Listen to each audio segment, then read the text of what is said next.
This is NewsBreak26 in southwest New Brunswick. I'm Vicki Hogarth. Here's what's happening in our part of the world.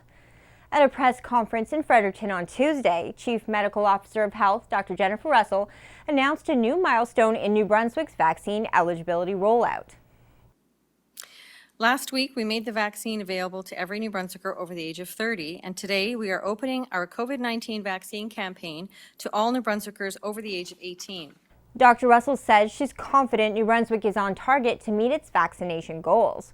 Public Health released a graph this week showing the number of New Brunswickers in each age group who've already received at least one dose of the vaccine, with around 90% of New Brunswickers over age 70 having received at least one dose. The province as a whole is just days away from passing the halfway mark with regards to the number of residents who've had at least one dose of a COVID-19 vaccine. We've got a ways to go. We're looking at we're going to hit 50% of vaccinated New Brunswickers, at least with their first dose, sometime this weekend. So then we've got another 25% to go before we reach Dr. Russell's target. St. Stephen's celebrated its 150th anniversary on Monday, May 17th, with festivities kicking off near the waterfront at Chocolate Park. You know, it's been a challenge to pull this off during these crazy times, but you can't have a birthday. You can't skip 150. You got to still do it. So I'm glad that we still pulled it together and still did it.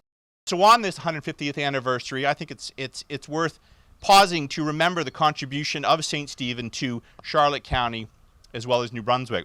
Members of the community placed 27 different caplets containing meaningful items and letters into a time capsule box, which will be buried beside a plaque in the park and opened in 25 years on St. Stephen's 175th birthday. A new mural was also officially unveiled on King Street by artist Jeff Slater, depicting St. Stephen between 1871 and 1877 before the Great Fire of 1877, which destroyed much of the original King Street and former Water Street area.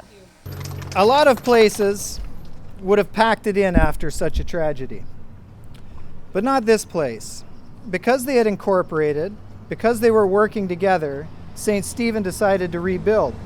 Historian Darren McCabe was Slater's historical advisor for the painting. McCabe is well versed in St. Stephen's rich past, and he believes St. Stephen's best years have yet to be written in the history books. I think the future, the next chapter is looking very bright for St. Stephen. You can feel it. There's more people moving here.